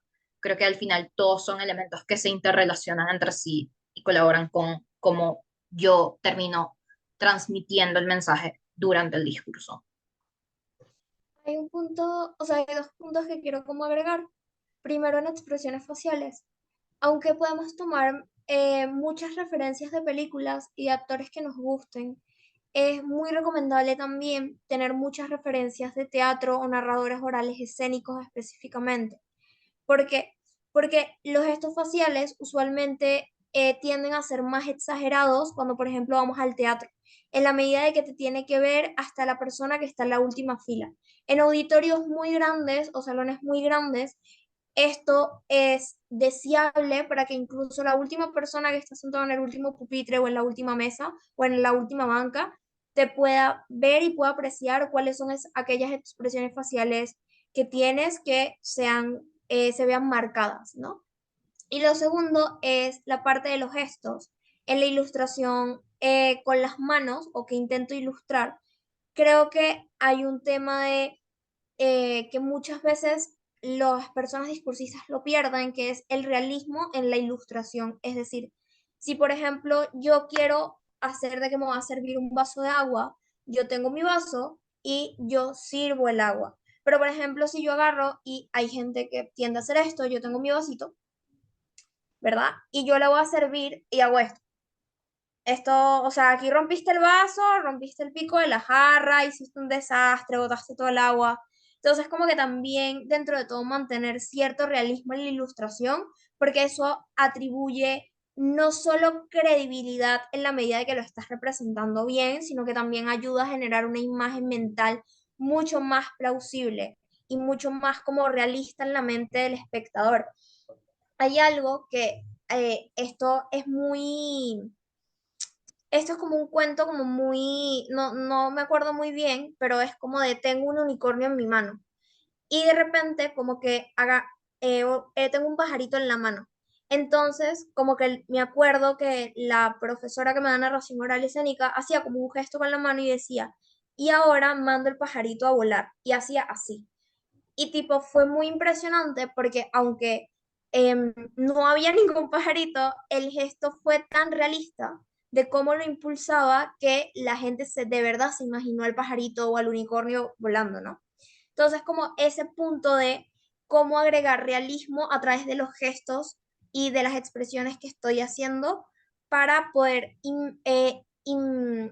hacer que la persona jueza o la persona espectadora pueda sentirse más integrada al discurso que estoy dando. Entonces, como que eso. Bueno. Aquí tenemos una frase muy linda que es hablar de forma consciente no solo se crea en el tiempo de preparación, sino que debe ser trabajada previamente mediante prácticas en el día a día, sobre cómo hablamos tanto con las demás personas como con nosotros mismos. Y por último es cómo identificar los componentes clave de mi discurso. En un primer punto, estos son como más bullet points que pueden ser bastante útiles a la hora de, digamos, hacer un mapeo general del discurso que quiero hacer. Es la lectura de atingencia en términos de contenido, identificar, por ejemplo, qué tipo de dinámica es la que tengo que construir o que tengo que construir el discurso para la ronda. Si es de actor, ok, ¿quién debe ser? ¿A quién debo interpretar? ¿O qué historia tengo que narrar? Tipo, ¿cuál es el personaje que es el punto focal del discurso? En el caso del contexto, ¿dónde estoy? ¿Cómo se ve el sitio en el que estoy? Eh, tipo, ¿cuáles son las dimensiones de ese lugar? Y precisamente como intentar hacer un mapeo de efectivamente como cuáles son los distintos elementos que componen el sitio para poder como construir una imagen y que no solamente estés tú dando el discurso desde ese lugar, sino que las personas receptoras empáticas también puedan sentir que están ahí. A nivel emocional, ¿qué emoción específica debo transmitir? Hay una emoción que me está pidiendo la dinámica o la temática que me asignaron, por ejemplo. Para esto puede ser útil el punto, por ejemplo, de los ejercicios que dijimos antes y la rueda de las emociones que puedan buscar para tal vez tener como un mapeo de cómo se ve cada emoción y cómo se materializa y cómo se manifiesta, así como a nivel general. Si es una dinámica restrictiva que no tengo que hacer, tipo, ¿qué es eso en específico que tengo que tener consciente que no puedo incluir en el discurso? Por ejemplo, algo que se ha implementado de algunos meses para acá, específicamente son dinámicas que limitan el movimiento.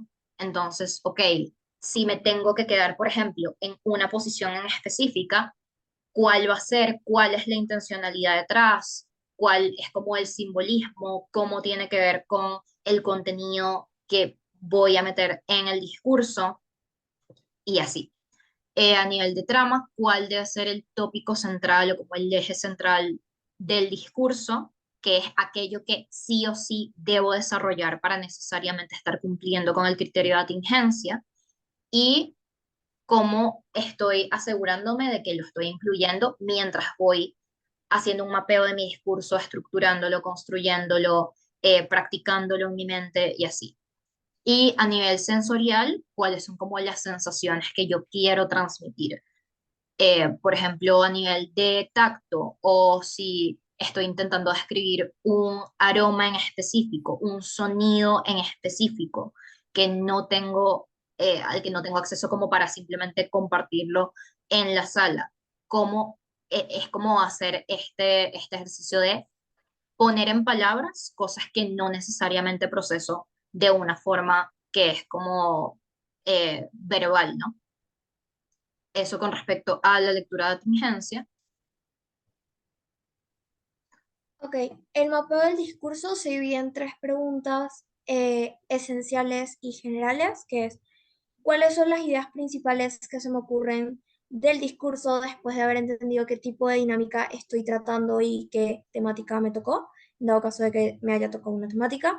En segundo lugar, cuál es el correo emocional que quiero transmitir, tanto en fondo como en forma. Es decir, cuáles son las emociones que voy a transmitir a lo largo de mi discurso, cómo van a ser empleadas y siempre buscar una justificación en el fondo o en el contenido del discurso y ver cómo las voy a transmitir a nivel de lenguaje no verbal y a nivel de lenguaje paraverbal.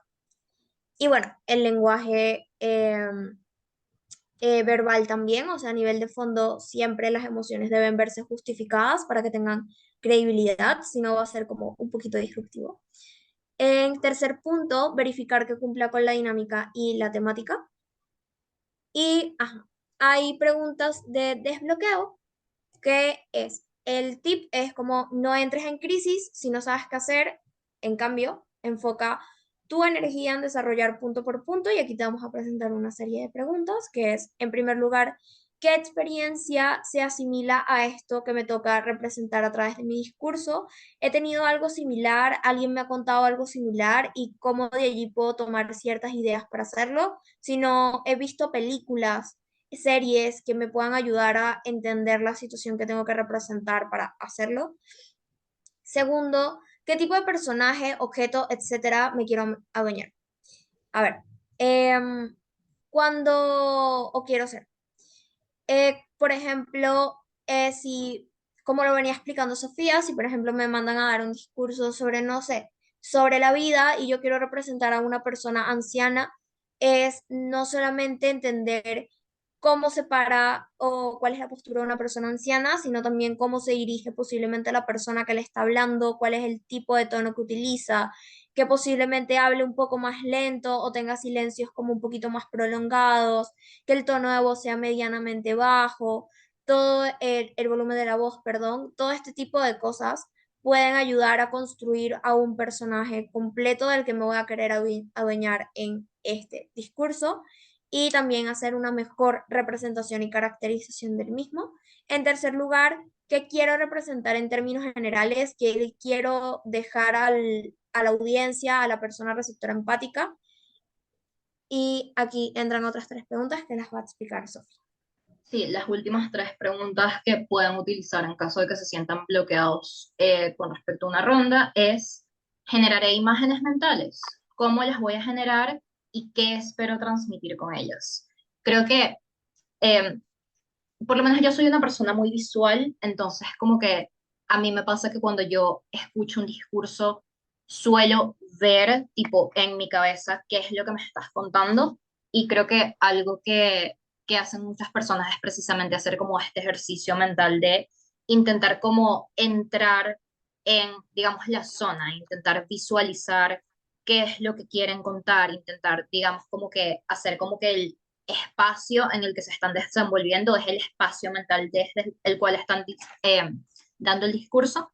Y creo que es muy útil como sacar imágenes de ahí, intentar como tomarse un momento para como buscar descripciones de aquello que estoy intentando como transmitir, intentar ser como exhaustivo con respecto a esto. Creo que algo que puede ayudar es el punto del vocabulario, o sea, buscar como descripciones de las cosas que estoy precisamente como narrando para que el discurso como que pueda ser más completo en el caso de que quiera como generar imágenes mentales o sea necesario en el contexto de mi discurso generar imágenes mentales.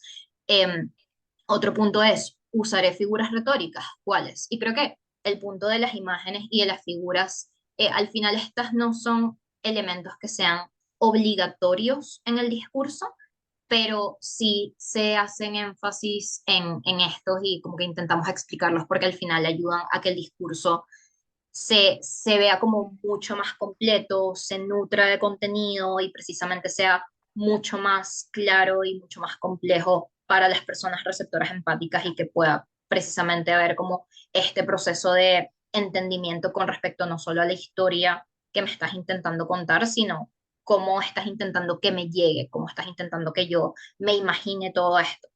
Entonces, identificar, por ejemplo, si quiero utilizar alguna metáfora, si hay algún elemento que en mi discurso sea importante y que pueda utilizar como analogía para otra cosa. Creo que, por ejemplo, las personas que utilizan imágenes o recursos o descripciones de elementos naturales, creo que esto puede ser muy útil. O sea, generalmente en la literatura tú ves muchas analogías de elementos naturales con características de personas o con sentimientos, y creo que esto puede ser como bastante útil y intentar identificar si en mi discurso quiero utilizar alguno de estos elementos o hay potencial para precisamente construir alguno de estos elementos. Y por último, quiero hacer algo en específico para dar memorabilidad. Al final, creo que un discurso es algo muy propio e individual y creo que suele como nacer de una parte creativa, como muy personal de cada una de las personas discursistas. Entonces, como, ¿qué es eso que yo quiero hacer? Tipo, ¿qué, qué quiero lograr con mi discurso? ¿Qué quiero transmitir? ¿Qué quiero que las personas recuerden? ¿Qué quiero que se lleven? Y creo que algo muy importante, y es una frase que a mí me gusta mucho, usualmente las personas no recuerdan exactamente cada una de las palabras que dices y cómo las dices, incluso si es importante para transmitir un mensaje, sino al final, de forma holística, con lo que se quedan es cómo las haces sentir. Entonces, creo que podemos pasar a la última slide. Yo Creo quiero que agregar como algo chiquitico y es a estas preguntas de desbloqueo, obviamente se le añade el complemento de qué estructura voy a utilizar, qué estilo quiero tener, em, cómo voy a iniciar mi discurso, cómo lo voy a terminar, basándome en mi estructura, cuál va a ser mi punto álgido, todo este tipo de preguntas que, bueno, previamente se fueron dando, ahora se complementan a estas preguntas de desbloqueo. Ahora sí, podemos pasar a lo siguiente, que es comenzar a estructurar. Técnicamente es, con base en lo anterior, escoge el estilo del discurso que consideras que sentirás más comodidad, que sentirás más comodidad al dar el discurso, y la estructura de guión basándote en tu intención discursiva, que era lo que venía explicando. Dos, dependiendo de tu estructura, puedes definir primero el inicio, el nudo y el final, así mismo como los giros narrativos. Tercero, rellenar los espacios, ya sea con bullet points, con oraciones o con palabras clave. Y cuatro, hacer una lista de acciones o comentarios para ayudarte a visualizar en la medida que vas construyendo el discurso, poner emociones al lado de ciertos bullet points para que tú, o ciertas oraciones, para que sepas que en esta oración específica o a partir de este punto de mi discurso, yo voy a empezar a interpretar a una persona triste, pero a través de, a partir de esta otra frase, yo voy a escalar a la felicidad o voy a escalar hacia la rabia o hacia la decepción o hacia el desinterés, por ejemplo. Y bueno, ya por último, para, tenemos esta frase. sí, para finalizar, es que se me había olvidado que había como otra slide antes de esta slide, pero no, pasa la última. O sea, esto tiene que ver con lo que estaba diciendo de, al final, ok, ¿qué es lo que yo quiero lograr? Incluimos esta frase que dice, apropiate de lo que vas a decir y evita hacer algo que te incomode, porque si a ti no te mueve el piso, menos se lo hará la audiencia. O sea, creo que más allá de buscar hacer, digamos, un discurso que tenga una estructura súper compleja, súper innovadora, que tenga todas las figuras y todos los elementos, creo que lo más importante es que yo me sienta cómodo, cómoda, cómode con precisamente aquello que estoy narrando, con esos 3, 4, 5 minutos que tengo que son solo míos, que digamos, como que toda la atención está en aquella historia que yo estoy intentando transmitir, aquel mensaje que viene de mí y que relaciono conmigo o que por lo menos resuena conmigo. Y nada, creo que eso es como la forma en la que queríamos cerrar esto, o sea que todas estas estructuras al final van orientadas a un proceso de introspección donde yo busco precisamente aquellas formas o aquellos recursos que se adapten más a lo que yo quiero decir. O sea, no es la persona discursista que se adapta a toda esta millonada de elementos que existen, sino al revés, o sea, que busque los elementos que mejor se adapten a lo que yo quiero hacer, lo que es más auténtico a mí, lo que me hace sentir más cómodo y en última instancia la historia que es mía y que viene de mi propia creación, ¿no? Sí. Antes de finalizar, si llegaste a este punto del video, sabrás que tenemos una súper sorpresa y es que esta PPT tiene hipervínculos en los ejemplos que dimos en las estructuras de guión y se va a poner el link de esta presentación en la descripción del video para que se puedan meter y puedan leer y tener como muchísima más, vamos a decir, idea de lo que estábamos hablando durante el taller y los ejemplos que estábamos dando, si por ejemplo alguno no quedó muy claro. Entonces, bueno, esperemos que les haya gustado, esperemos que utilicen y aprovechen este material. Esperamos tanto Sofía como yo verles en Semude, poder juzgarles, poder hablar con ustedes y conectar con ustedes a través de este maravilloso espacio. Entonces, habiendo dicho todo eso, bye. Bye.